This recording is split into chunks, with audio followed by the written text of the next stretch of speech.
Life makes no sense. You're on a planet right now. You're on a space rock floating in nothingness, infinite nothingness, and the infinite nothingness is expanding. That means endlessness is getting bigger. That makes no sense.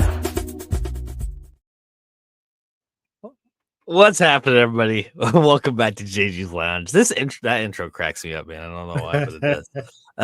Evolution, man, how you doing? Hey, I'm doing great, man. It's a good day. Glad we're getting towards actually it's tomorrow. Yeah, it's already tomorrow, man. Yeah, right. So it's been a good day. I'm glad that my schedule is open up for today and tomorrow because of the holiday, and happy Thanksgiving, everybody. It's a little early, but thanks for tuning in, and thanks for the support. And I'm ready to get into this, man. Yeah, man. A couple big I guess it's not really a couple big announcements. They're all kind of one big announcement. We talked about it. I guess it was yesterday morning, since it's now from midnight. We are now a credited network. That means anybody that comes on any of the shows is now going to be getting a credit on IMDb. Now, some people might not think that's a big deal, but whenever you're looking at like films or anything, IMDb is the first thing that pops up for anything. So a lot of the actors and actresses and film directors and stuff that we have on the show, even some of the comics that start to dabble in some of that stuff, they all now have credit through us. So you come on the show, you get credit. We're also doing our Burn After Playing again. And JG's Lounge is going to start dabbling into more film directing and producing on top of the podcasting that we enjoy so much. So that's exciting as well. On top of our very busy lives, like we have three admins. You got me, you got Evolution over here, and you got Sean Shank. All of us have more than one job. boy. And all of us have more than one show. Right. Oh, that's so true, man. We do. It's crazy to see where we've came. But I think that the I wouldn't even say that it's a commitment as much as it is a something that we appreciate and enjoy doing. Like, yeah, we're committed to it, but not because of it, more because we enjoy doing it, if that makes sense. Yeah. But yeah, that's kind of where I'm at. Evolution is going to be having a all day stream of about that coming up in the new year. So that's something to be looking forward to. Journey 2 is coming together. But yeah, I mean, how are you feeling about everything, man? I feel great. It's really going to show my progress in podcasting. I mean, it's only been a year, a little bit over a year now, but I've done so much in that small period of time that you probably wouldn't think that it's been just a year, because of how I've grown, I guess, and fell right into it naturally, I think, to just I don't know, I just feel comfortable, with everything I'm doing. So I'm excited still, but to see how much I've learned and how much I've grown since the very start, and to just basically drop shows back to back. That's literally what we've been doing. Yeah, it's been crazy, man. Yeah, and I think that you being in the music industry and having that in your background, I might probably had a little bit of help for you, because like for me, it was like from ground zero. I think when you met me, it was like I had the setup, but you already kind of had a feel for it. You know what I'm saying? It wasn't like you had to start from scratch. So that's been really nice, and it's been nice being able to kind of teach you and partner with you to kind of get you into this, because like I mean, JG's Lounge is nothing without you today, So it's with you and Sean. I really appreciate both of you. Hey man, thanks, and definitely we appreciate you as well, because I think between the three of us, we definitely bring something individually into this, but as we work together, we find that we're forming a kind of a super powerhouse. For real. And I have to give a big shout out to Brofiki. Brofiki has been sort of a anonymous behind the scenes kind of my tech go-to guy. Also somebody that I owns Black Mirror Productions, which we now partnered with. And he's wanting to get back into it. We'll see what happens. I hope he does. Fingers crossed. He's a good guy. I get that life happens, so there's that as well. So he is a great guy, man. He's very smart, very brilliant individual, a lot of talent. So I'm excited to work with him whenever opportunity it presents itself. So hopefully we can do a lot more of that in the future. Right. I agree. Mhm. Let's get into consistently inconsistent. This is episode number 5. We're on episode number 5. It's crazy to think that we're already on number 5, being that we only do this like once a month. Yeah, time flies and we get it going, man. Yeah, man. Everything stacks up. Yeah, and this show, when we came up with the idea for consistently inconsistent, it was your idea. So I think it was a great idea, and I like kind of how we've developed the show into what it is, because our different opinions on each thing that we look into makes the show what it is. You know what I'm saying? Like we each pick 3 topics, we hit them, and I think we hit them pretty hard, and it's nice. And I'm sure occasionally we'll have a guest on here, but this is our show. This is what we do, and let's get into it. I think we discussed that it's my turn to start. Is this correct? Yes, that's correct. All right. So the first one I have for tonight is to get someone's goat. Like I told you at the beginning. So when all the episodes passed, I've found things that I knew. When I was researching for today's, I found a lot of things that I've heard of, but didn't really know. This is one of the ones on that list. And actually, all 3 of my setup this evening are ones that I'm familiar of, but don't really know what they were until I dug into them. So to get someone's goat, what do you think of, like, just right off the bat? Or do you even have an idea? To me, it sounds like to get on their nerves, or to pick a nerve, to kind of get them rustle their feathers, I guess, to say Yeah. In an old school term. Yes.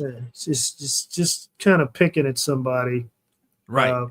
in one way or the other, to get them upset or angered in some way, or just to make them feel uncomfortable. The origin, which that you damn near hit the nail on the head on that one. So the origin behind this actually goes back to horse racing, which I did not know this. Wow! But when the horses were still in their stalls before racing, they put a goat in there because it calms the horse. What? But yeah, right. I did not know any of this. So if somebody wanted to piss off their opponent, they would steal the goat, so that it agitate the horse before the race. To literally get someone's goat. To get someone's goat is a literal term, okay? But yeah, you hit it on the head. I think it's to kind of attack somebody at their weakest point, I feel like, or to, like you said, kind of to agitate them in a sense. And I think that this is something that happens a lot today. Especially with drivers that cut people off, just being at work and talking to superiors and knowing what their weak spots are, what pisses them off, and kind of hitting those trigger points. In a sense, I think that nowadays, even with content creating, sometimes if you get someone's goat, you're going to get the best reactions. Okay. And I think that that's a weird way to take it, but it's true. Like, I think if you can attack somebody's points of aggravation when it comes to social media, you get a lot more exposure because they're very infuriated with it. They got things they want to say, and they want their voice to be heard on it. So I think that it can be taken both positively and negatively, depending on how you look at it. Coming from a content creator, somebody that does what we do, I don't necessarily say that I want to take someone's or to get their goat. I never really want that, but I want to push some buttons. Like I at least want to nudge it, I want to at least start tickling their goat, because I want to get a reaction out of them. So that's kind of where I'm at with it. I don't necessarily think it's a negative or a positive. What do you think? I think it can go both ways, like you say. I'm gonna take it here because you talked about horses and goats, which is where it originated from. I'm gonna talk about men and women because women can definitely get men's goat. God, yeah, for sure. And then once women get men's goat, definitely men turn around and get their goat right back. Right. But yeah, to me, it's like knowing or pushing someone's buttons,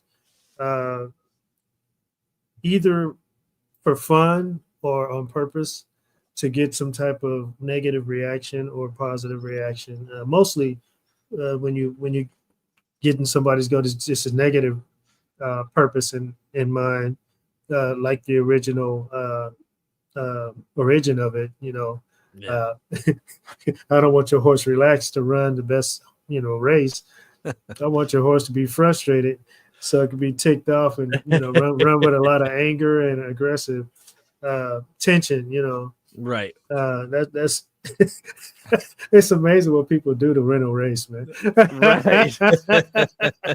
But yeah, I think for your quote today, man, to get someone's goat is just that. You're getting on their nerves, or you're picking at them, and you're trying to frustrate them or irritate them to the point that you get some type of response, whether it's positive or negative.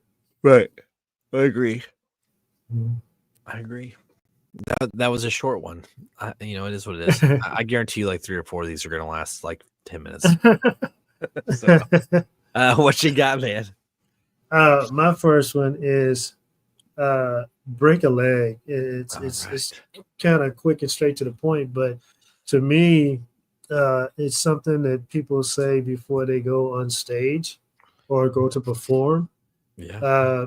They say break a leg. To me, it's like a good way to say something bad. Yeah. to jinx their performance.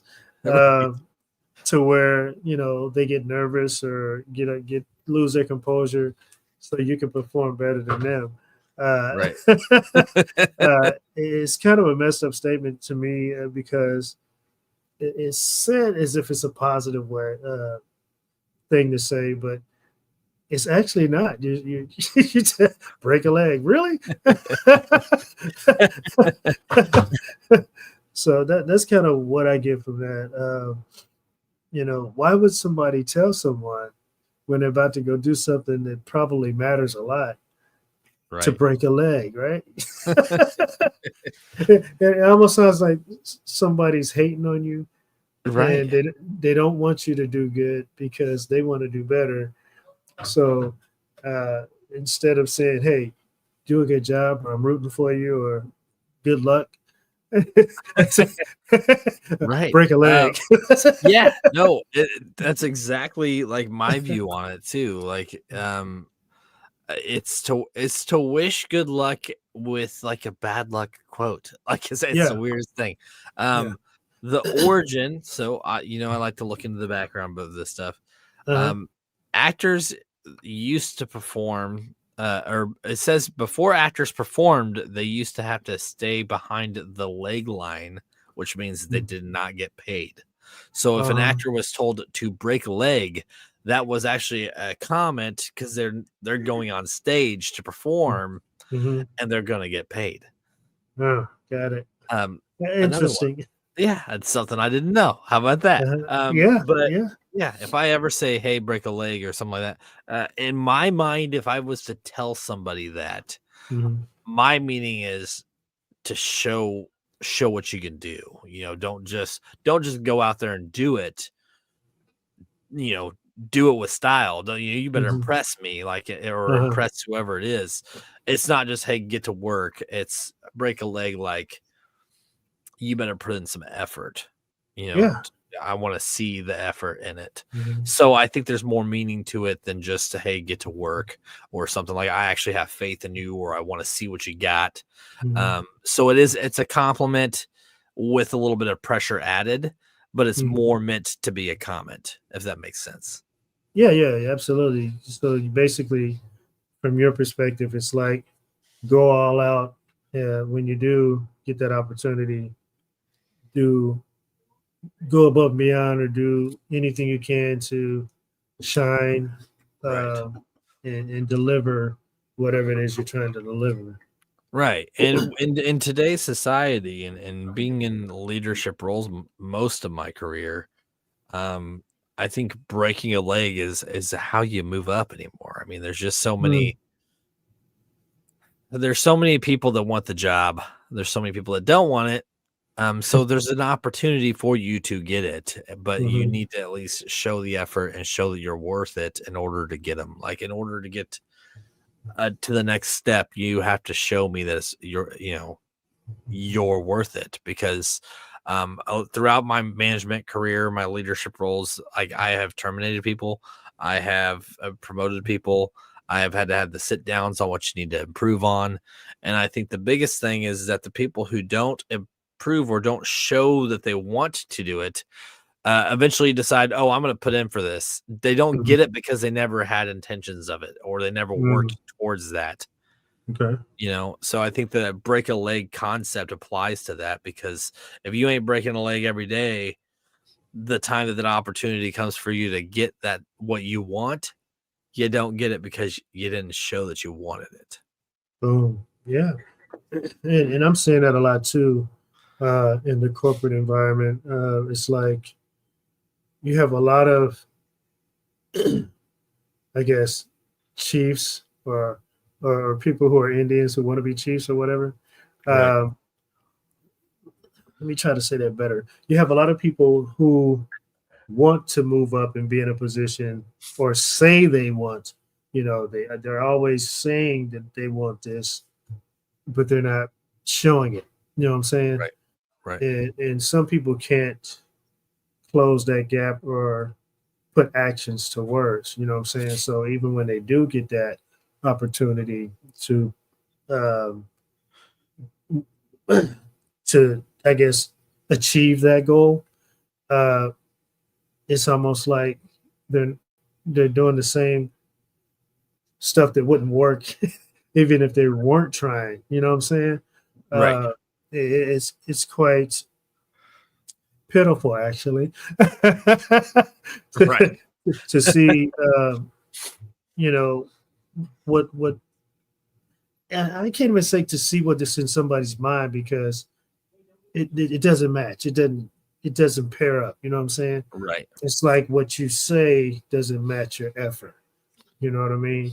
Right. So you got a lot of that out there. So they're definitely not breaking a leg. Their leg is going limp and numb because of apathy. I was thinking somebody in a break room like taking a nap, but they're like sitting on their leg, so they wake up to go back to work and their leg's asleep, so they can't move. Yeah. And then they blame it on their leg, even though it's still their fault. They blame it on everything else but what they should be blaming. Right, Right? right. That's what I'm picturing in my mind. Yeah. All right, let's get on to the next one here. That was good. I like that one. Yeah, thanks. Um, Thanks. this next one is, and I definitely think that this needs some describing. The pot that calls the kettle black. Mm. There's actually a lot of weight behind this, and are you familiar with the term enough that you know what it means? Yes. So I'm I mean, making my little notes I here. can. No, you're good. I can kind of paint a picture for you guys at least. So let's say you have a silver pot, and it's Mhm. been used so much that the soot builds up that it looks Mhm. black. Yep. And then a shiny new kettle comes along and starts getting used and Mhm. starts to collect soot. Mhm. And the pot calls out the kettle for being black, calling it a liar almost, Mhm. even though it's not black either. You know what I'm saying? Mhm. So the meaning behind the term is to call someone out for something that you already do. Yeah, exactly. That's exactly what it is. Yeah. And this is another thing that kind of leans into the last one, which go figure, that's how these episodes work. Yep. It's easy to blame something on someone else when you're still the one that does it. Like people, I think, redirect their own faults on others to try to deter the message that needs to be sent to the individual. And I know that's a lot of words thrown in there, but if I was to go to a person and say, "Hey, you didn't do this," and they're like, "Well, they didn't do it, and they're not doing it, and they're not," you're basically calling everybody out on the same thing that you're already doing. You're not accepting faults for what you're doing. You're just calling everybody else out. And if anything, I think it puts more like truth to the fact that you are doing it. Yeah. And I think we were just talking about this right before the show. That's kind of funny because it fits right in this.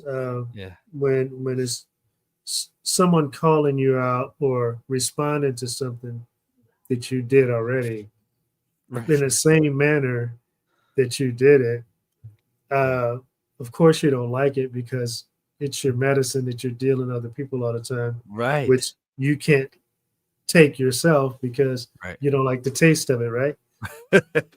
So yes, the pot that calls the kettle black. That's it. It is blaming somebody else for something that you do.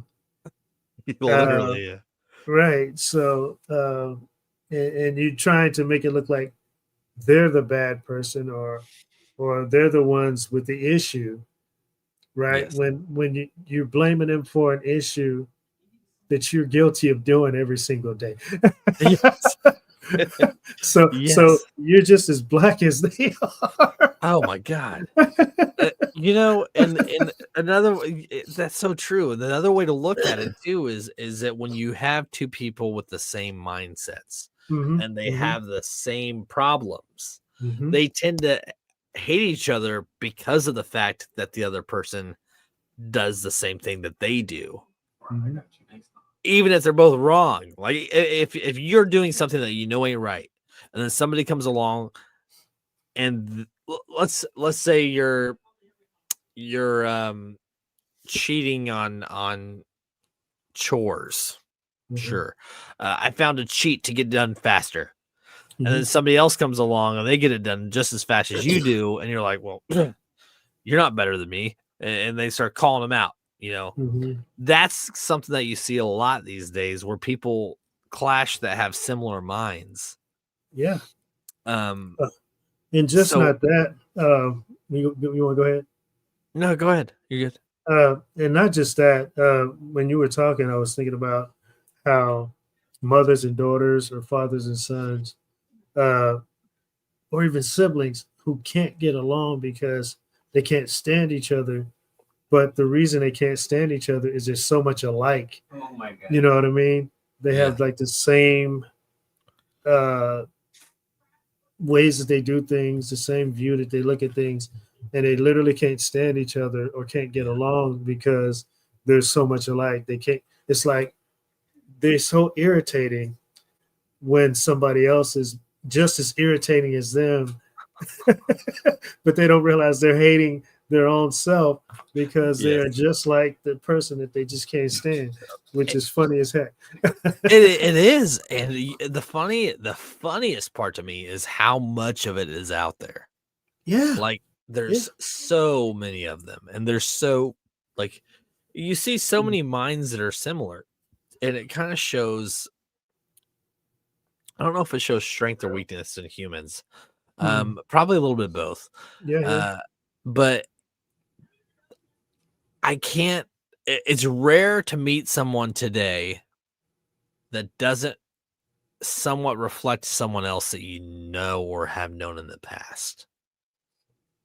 if that makes sense. Like, especially people who do things that irritate you or they do things that are wrong.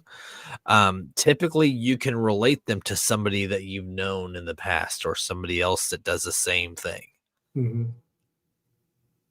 which is a strength in the end of the perceiver, like the one that's witnessing the person doing it.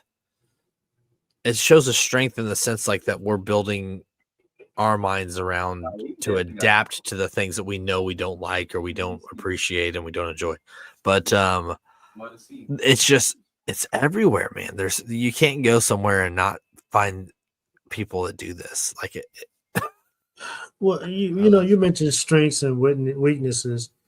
I think the person will be strength and strong if they can overcome that. Yeah. You know what I mean? And Right. I think the other people would be weak if they can't. And they just keep falling into the same thing.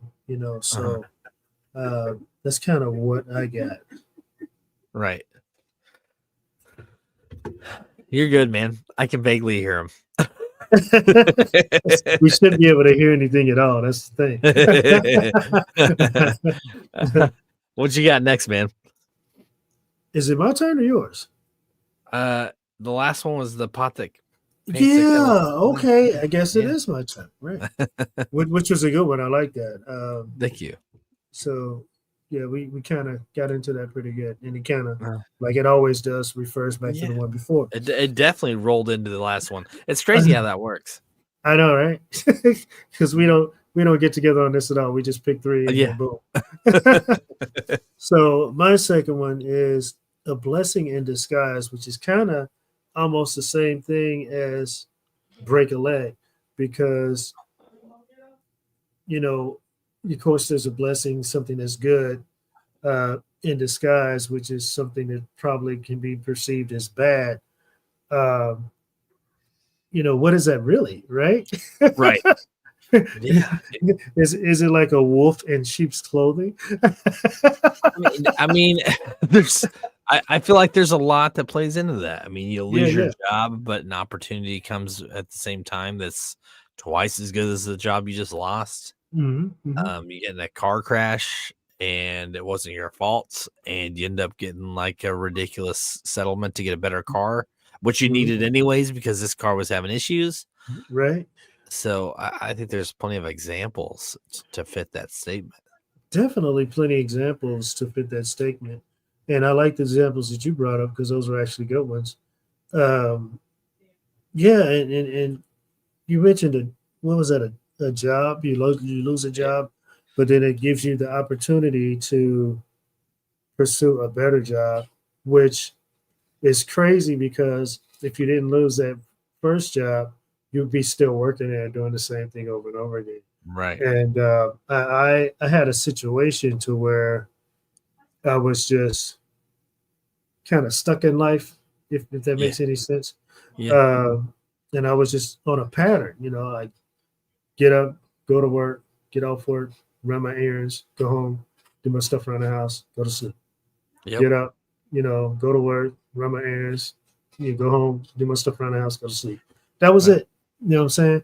Yeah. And then on my days off, I might just relax or go do something with my boys or whatever. But that was it. You know what I'm saying?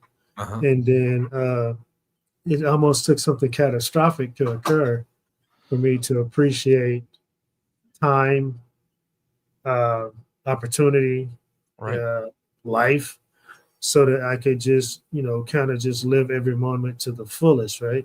Yeah. So that catastrophic event, or the one that seemed catastrophic, kind of was like a blessing in disguise because it woke me up out of the trance of the everyday norm that I was going through, to where now I can appreciate the time that I do have and use those moments to do the things that I've always wanted to do. So, yeah. Yeah, no, that's great. And I mean, a good example for me would be, when I was 18, 19, 20 to about 24, I had my first kid when I was 25. I think, I just turned 25. And before we had him, I was partying a lot, and I was doing a lot of other extracurricular activities. Mhm. And I didn't care because I didn't have kids. My bills were paid, and that was it. It's fine, but I wasn't Mhm. going anywhere. I was just existing, basically. I was just here. Mhm. And once I had my kid, I stopped all of it, and I was like, this wasn't that hard. And I started Mhm. realizing a lot of the people that were still stuck in the ways that I just finished off, and I was like, Mhm. I don't know if it was my mind changed or whatever. I was sober, so probably. And I started cutting those ties with people that weren't never really did anything wrong to me. They were just still stuck in that way. Mhm. Um, but it was exactly a blessing in disguise, because cutting them out of my life helped me pursue growth to where I am now. Mhm. And I don't regret it. I mean, again, they were good people, but Mhm. some of them still are doing what they did when I was back then. So that's a good example for me. Heck yeah, that's a great example, man. Uh, and it's a shame that some people can't break that cycle and they just stay stuck in time forever. Yeah, yeah. It's blessings in disguise are basically how I live my life. It's weird to say it that way, Mhm. but I when my grandpa was my father figure growing up, and Mhm. a week before he passed was the last time I saw him, Mm. and he told me, he said, don't waste your time being a negative person, because it just takes too much energy. Mhm. And I've lived by that a lot. And for me, it's like, if something negative happens, don't let it impact you negatively. Like, just roll with the punches. I mean, honestly, like, you take what is given to you and make it something better. You know what I mean? Like, Yeah. obviously, financially, some of those things you can't control, but again, you can't control them, so why stress about them? Like, Oh. it's you can stress about it, but it's still gonna be there. So why Right. stress about it? Like, it's just, you're making two negatives out of something. Like, that's all you're Mhm. doing. Just figure it out. Like, it's not, you're not gonna die because of that. Like, there's ways to figure things out. There really is. Absolutely. Absolutely. That's what I got. All right. I like it, man. That's great. So what's your third one? Oh, okay. The tail that wags the dog is my third and final one. Yeah, Seriously? yeah. Did you switch up on me? Uh-uh. No, I did. Well, so when I told you them before the show, I did Uh, them backwards. So oh, that should have been the second one, but I okay. actually wrote it down as the last one. So the Okay. pot that calls the kettle black, and this one I flipped Okay. unintentionally, but yeah. The um, tail that wags the the dog. tail that wags the dog. Have you heard this phrase before? That one I have not heard. What do you got All on right. that So this is something that I had heard at least interpretations of. one? Mhm. When I heard it, I was like, okay, that kind of rings a bell, but I didn't know what it was. So the meaning behind it is that the dog controls the tail. The tail does not Right. control the dog. Right. Now, metaphorically, when you're looking at life situations, you're talking about the big fish and the small fish, and when the small fish kind of takes over the big fish.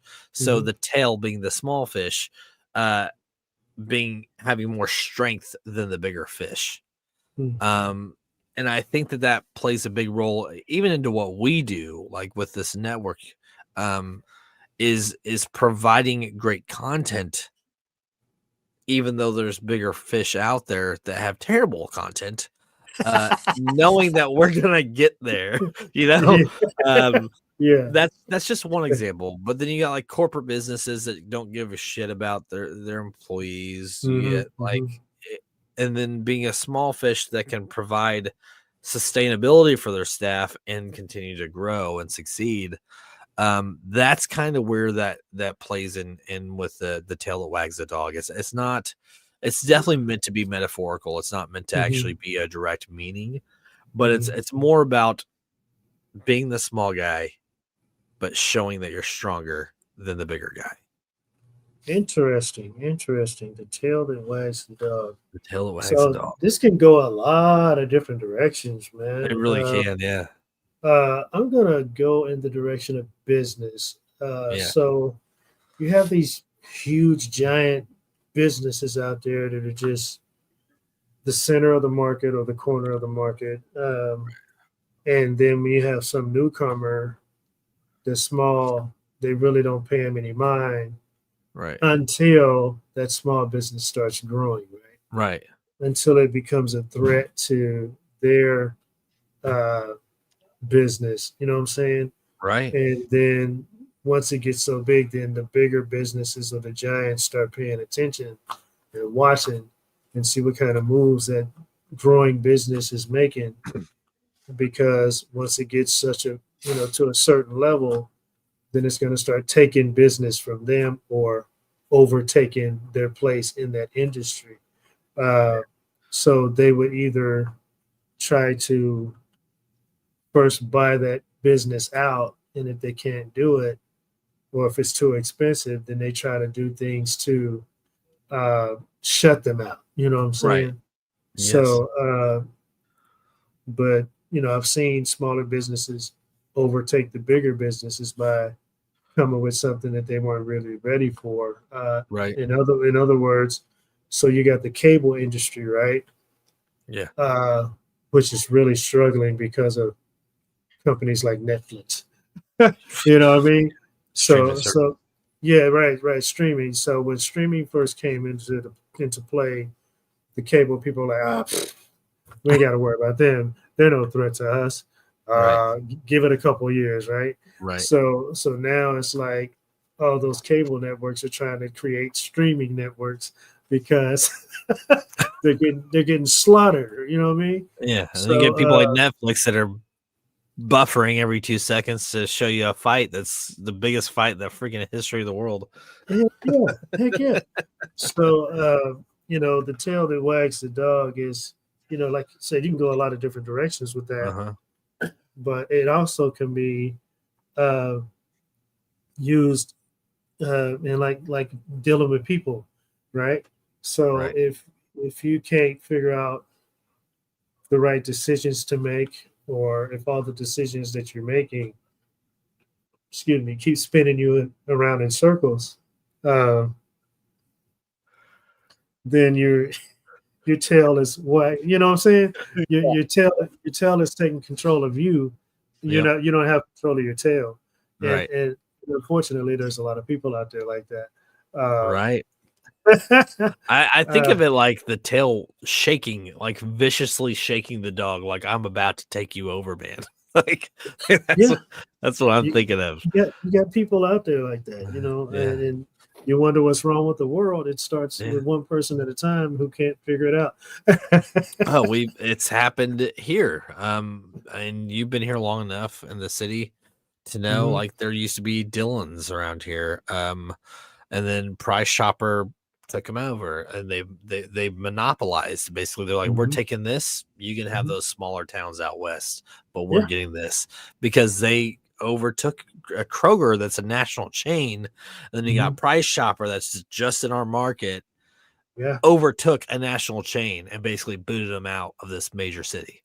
Absolutely, man. And then as you were talking, I was thinking about Sears, Roebuck, and Kmart, because they were both struggling, right? Right. So they thought it was a good idea to merge to become, I guess you got this working for you. That's about the only thing that is working for you. And I got this over here that's working for me. It's about the only thing that's working for me. So let's put our plans together and see if we can grow this thing and make it, a super whatever. But they were both struggling. They failed to look at that, right? So if you're both struggling, all you're doing is struggling together, and you're going to fail even quicker, right? That's a tail biting itself in half, is what that is. We'll just combine real quick. It's fine. Just tape it back together. It'll be all right. I'll take my right foot and put it in a bucket of cement, and you take your left foot and put it in a bucket of cement, and then we'll jump in the water and see if we can Yeah. paddle. I think together we'll stay afloat. Let's No, give it a you'll just sink faster. try. And that's what they did. That's exactly what happened. Yeah, they did it. Real bad, real bad. And, Hey, everybody that's tuning in tonight, I do want to appreciate everybody. I mean, the numbers are jumping up and down, and I'm sure you've seen this evolution. Appreciate you guys tuning in. We got the comment section, so feel free to tune in the commentary. We're talking about life idioms, life lessons that you've heard in the past, and discussing them. So if you got anything, throw it up in the commentary. We'll talk about it. What else you got? Absolutely. We were talking about Sears and Kmart, but there are companies that have survived and, like you said, just overtook the whole market, and more power to them. We need more people like that, but for the most part, when their tail is wagging out of control and the tail is controlling them, there's no help for them. They're just gonna sink. Right. Well, and if we can flip this to the point where it's like on a personal level, of showing your weaknesses, kind of what we've talked about in the past. When a dog's tail wags, you usually know what it's for. Yeah. If you can control it, then you can kind of manipulate people. You can kind of control the situation and not give away how you're feeling or the emotions that you're having, because you're controlling the tail. You're controlling the one thing that gives away your weaknesses.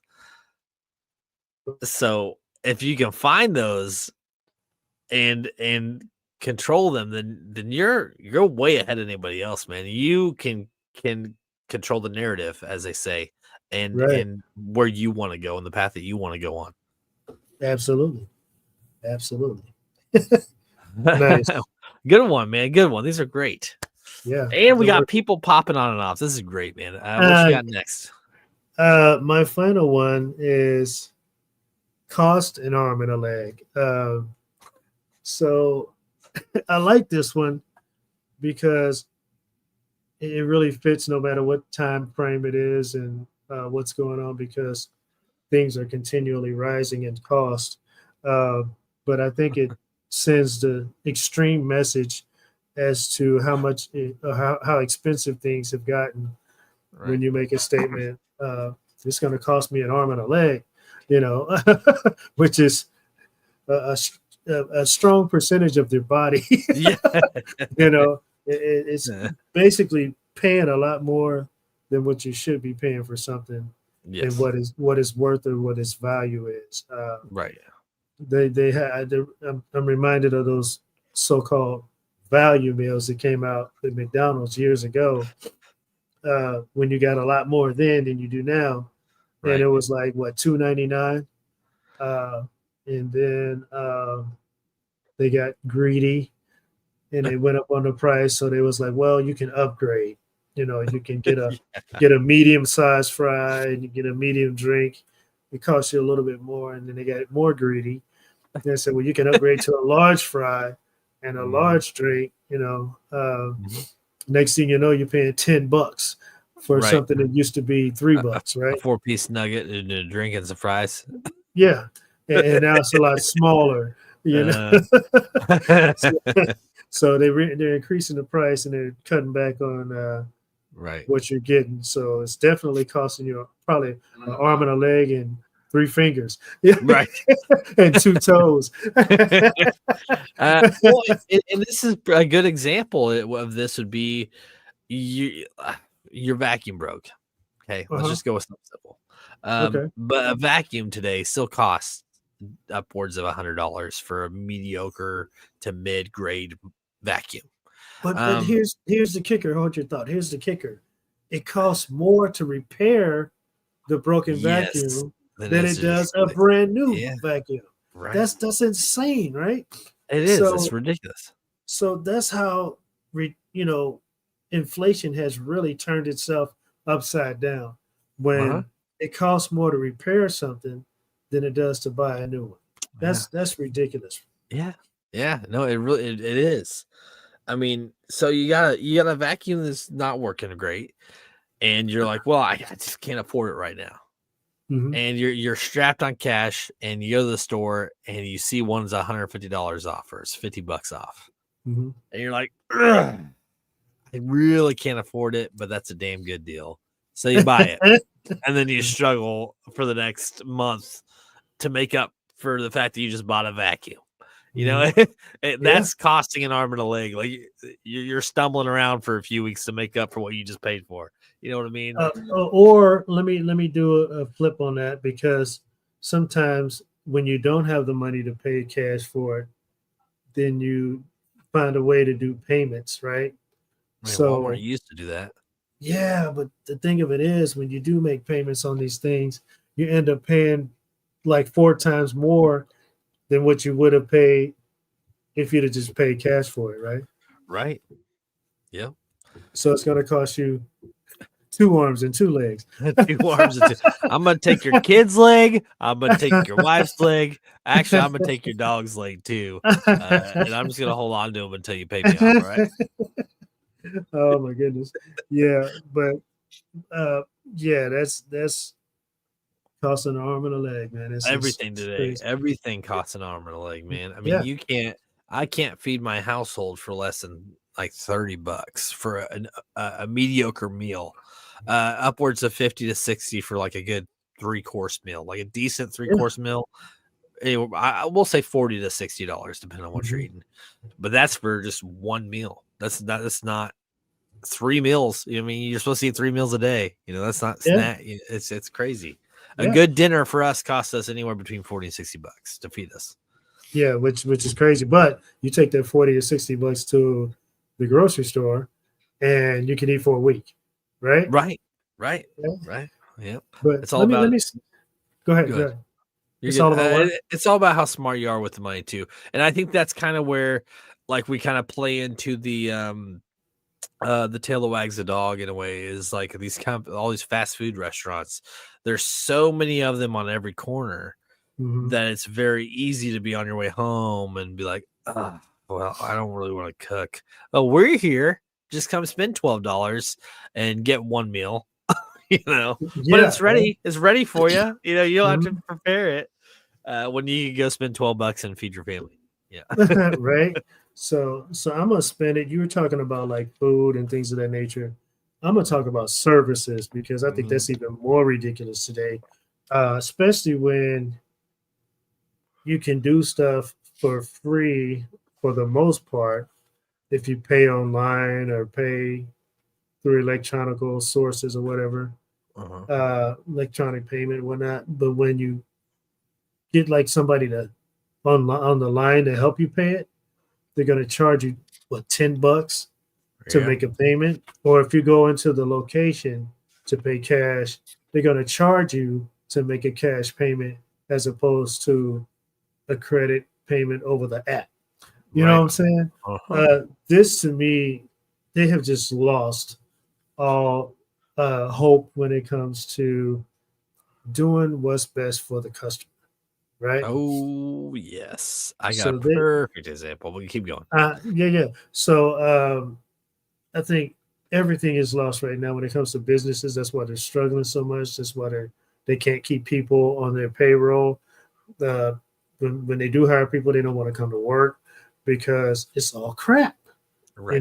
It's all crap. When you got to increase your rates almost regularly to try to stay afloat when you're a business, uh, and the grocery stores included, Uh-huh. uh, you got to know that you're doing something wrong, because there's a thing called supply and demand, Yep.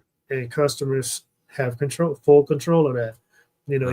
You can charge $1,000 for a Snicker, but I guarantee you that sucker will rust and turn to powder before you sell it to anyone for that price, Right. right? Right. But but if you charge the right amount for it, you'll sell 1,000 of those Snickers, Right. overnight. So right, you see what I'm saying? Yeah. So it's supply and demand. If it's more than what the people can afford, or more than what they're willing to pay, You're just But doing way too much. that's the flip side of it. That's not even where I was trying to go here, but like that's the flip side of this is like Mhm. people are buying it, which is why they keep doing it. Yeah. So something as simple as doing an oil change on your vehicle, Hmm. which I never realized how easy it was until I got married, and then I started doing it myself. Hmm. Uh, it took the first time it took me like 4 hours because I didn't know what I was doing, which was absurd. But it now takes me maybe 20 minutes and costs like $8 Hmm. to do an oil change on any vehicle. Hmm. And that only thing that costs is that oil cartridge, the filter. That's it. Uh-huh. Yeah. The work itself is easy. And I didn't realize that. But you go somewhere, you spend 30, 40, $50, and then you're waiting there for up to an hour Yep. Hmm. or whatever Hmm. because you're too lazy to do it. Again, I'm not saying don't do it. I'm just saying you're lazy if you Yeah. but that's with everything, man. And then like some of the ridiculous things that you can buy on Amazon. And I think that part of the inflation is that the government sees that we're investing money into stuff that is meaningless. So they're like, Mm. why does it matter? They're going to pay for it anyways. Mm. I will say this. I will say this. There are things that we will pay a lot of money for because of what it means to us, Yeah. but that's it. And then there's things that we refuse to pay a lot of money for because of what it means to us. Right. You know what I'm saying? Well, I Um, mean, we talk about utility bills and stuff where it's like they tack things on that mean nothing or that are nothing and they charge you for it. It's like this, why am I paying for this? What mhm. is it?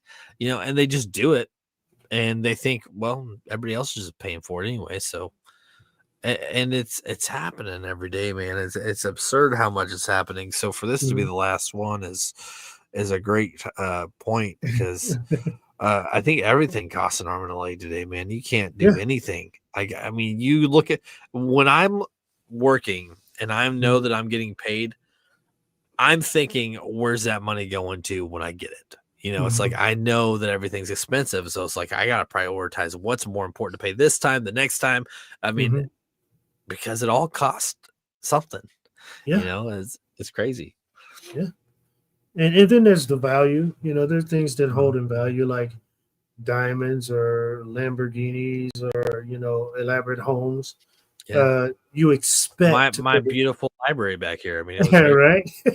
right. you, you got like $8 million worth of books back there. Mhm. so, so I mean, so that it's just things that we are willing to pay for that merit that value. Yeah. But there are things that we just are not willing to pay for. I mean, like when gasoline goes starts getting closer to $4 a gallon, that's when you see people like not going anywhere. Yep. Because like skip that. I ain't paying no $4 for no gas. And then Right. you go to California, they're paying like 8. You're like, whoa, y'all stupid.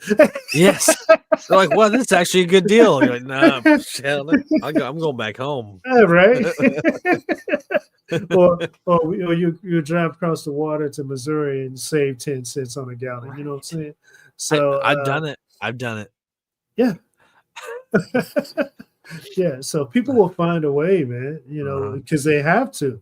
Mhm. Just because you raise your prices every 2 or 3 days, we're not getting raises every 2 or 3 days, so our money stays the same for the Yep. most part. Yep. So unless it grows, and then even when it grows, it's growing to a level that only we can uh, alter how we spend it. You know what I'm saying? Uh, just because you decide because I don't know, some type of economic thing happens like a COVID or an earthquake or a tornado, that Right. you're going to just spike your prices all of a sudden. Uh, you're not only going to not make any money, people are going to steal from you and get it for free. Yeah. or And the they will. government's They or will. the, or the government's going to come down on you, and you're going to have to pay some type of fine or something. So Right. that's just how things work. It's it's definitely the way it's working now, man. I mean, Yeah. government's corrupt, man. That's all I gotta say. Big business and Woo. government are corrupt. Hey, man, But if Everything costs an arm and a leg now. Everything. yeah, and where does it end, right? Where does it end? It won't. I think property tax will continue to rise. Snickers bar will eventually be $3. Just and people will pay for it. I think that's the hardest part for me to understand is that what's important to someone else isn't important to us. But if you ever sit there and just scroll through Amazon, or if you watch TikTok, or you watch any of these socials, there's these fads that go on, and people purchase stuff just to follow these fads that are pointless. So people are investing into nothing. I mean, and they're doing it every day now, and it's gross and disturbing that that's kind of where we're going. It's literally social media and the internet and the industry have found ways to manipulate the minds of our youth and even some people our age. I'm not going to say all of us, because I think we're kind of at that gap where we've seen both sides of, before social media now, and we see how it's manipulating us. But the most absurd things, and it's a distraction in my eyes. Yeah, absolutely. Of the bigger picture, but it's the most absurd things. If it takes off the hot twa girl, for an example, the most dumb shit to recently go viral. They got merch profits off of it. She made all this money off of just saying something dumb, and for some reason, people loved it and ate it up. Why? I still don't know. It did.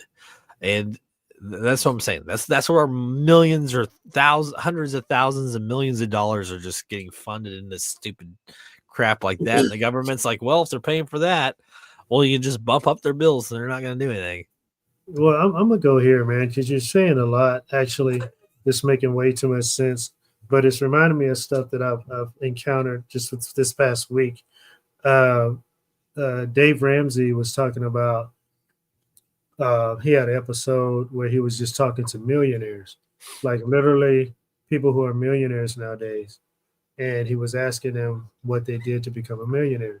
And the misconception is, a lot of people get inherited, some type of money, or they win the lottery or something crazy, or start some fabulous, economic, magical form of technology or something that just really takes them off. But a high percentage of people who are becoming millionaires are people who just work hard and do the right thing with their money. You know what I'm saying? So it's possible that pretty much everybody, from the time they're born to whatever age they get to, no matter what their background is, if they focus and, just put their money in the right place, or just spend it in the right manner, they would most everybody would end up millionaires. And it's really not hard to do. It's just a little focus and effort. And it's only hard if you don't have the patience and the will to make it happen. There it is. That's it. And I'll explain my will. When I leave the house, I can go to a mall and walk through the whole mall and go get the one thing that I went there for, and walk right out the door and not be intimidated to buy anything else. I'll see stuff like, yeah, that's nice, but that ain't what I'm here for. You know what I mean? And then I can be in there for hours or a few minutes, but no matter what, if they have what I'm looking for, I'm gonna buy it. If they don't have what I'm looking for, I'm not gonna buy anything. So that's just my focus when I go somewhere. I'm going for my target, and if it's not there, or if it's not on sale like it should have been, I'm out the door. Right. You know what I mean? I don't get distracted. Yeah, I don't get distracted. I'm not trying to, lean one way or the other here, but I know quite a few females that are not that way.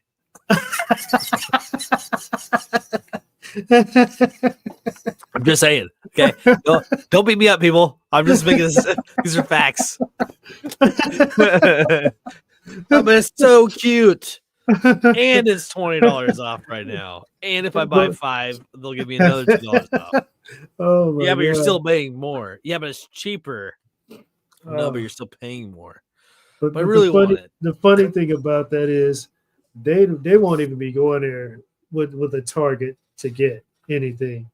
They'll go just to shop and spend all of their money and then call you to help them spend some of your money Yeah. to get a bunch of stuff that they end up not liking. And it'll be like a 4 pair of brand new shoes just sitting in the closet, right? That costs more than the bill that they're whining at you about that needs to get paid. How are we going to afford this? Oh man, Well, that is way too funny. Those 4 shoes that you bought that were more expensive than that bill that you don't think we could pay. Let's see here. Oh man, that is funny. I had no idea that this one little deal would take us into all this. Yeah. That's good, man. So it's kind of this part of what we do here on JG's Lounge. So Absolutely. But yeah, no, definitely. Everything costs an arm and a leg, and some people can avoid the distractions and focus, and some people can't. I mean, I think that there's people out there that just legitimately cannot. So just avoid going to the stores. You know what? Just become a recluse. Stay in your house. And well, that's it. Just that's what you got to do today for the rest of your life, because things ain't cheap. So yeah, there you go. That's good. That's good. Yeah, buy on sale. Become an extreme couponer. There you go. Oh man, that's a lot of work, but it can be done. I got a sister that is an extreme couponer. Back in the 90s. Like the mid to late 90s to the early like 2010-ish, 2012, my family would get together, especially for like the Black Friday, and they would go and snip coupons, and there'd be like 15 of them. They're like, okay, you two go to that store, and you two go, like, just that's the kind of people they were. And now it's like Black Friday is not even a thing anymore. It's like a whole week long. It's not how it used to be. No, but there were deals. There were some absurd deals back in the day. Not so much anymore. No. Because the deals have gotten cheaper, if you know what I mean. Right.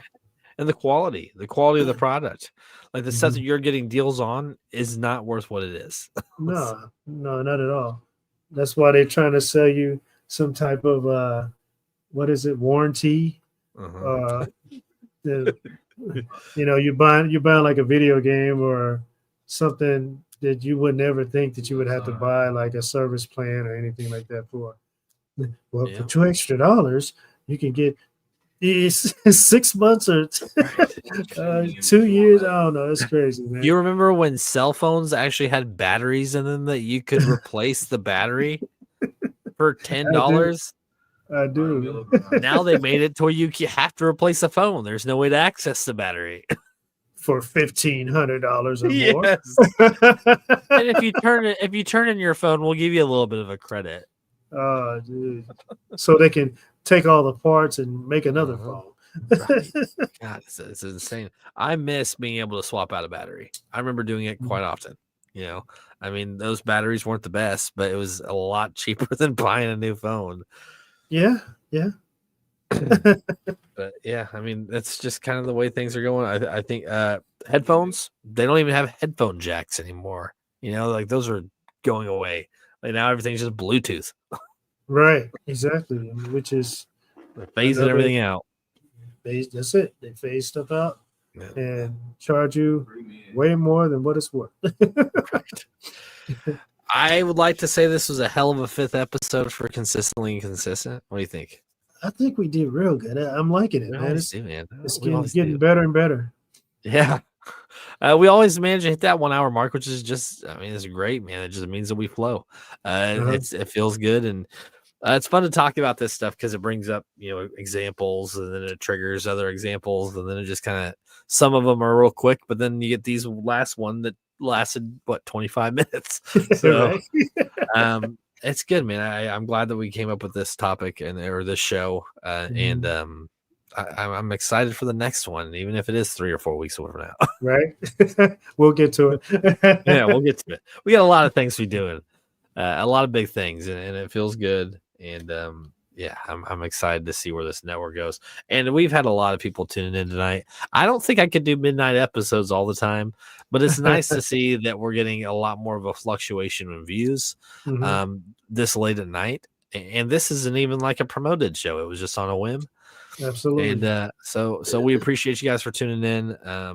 And yeah, until next time, we'll see you guys around. All right. Take care. Thanks.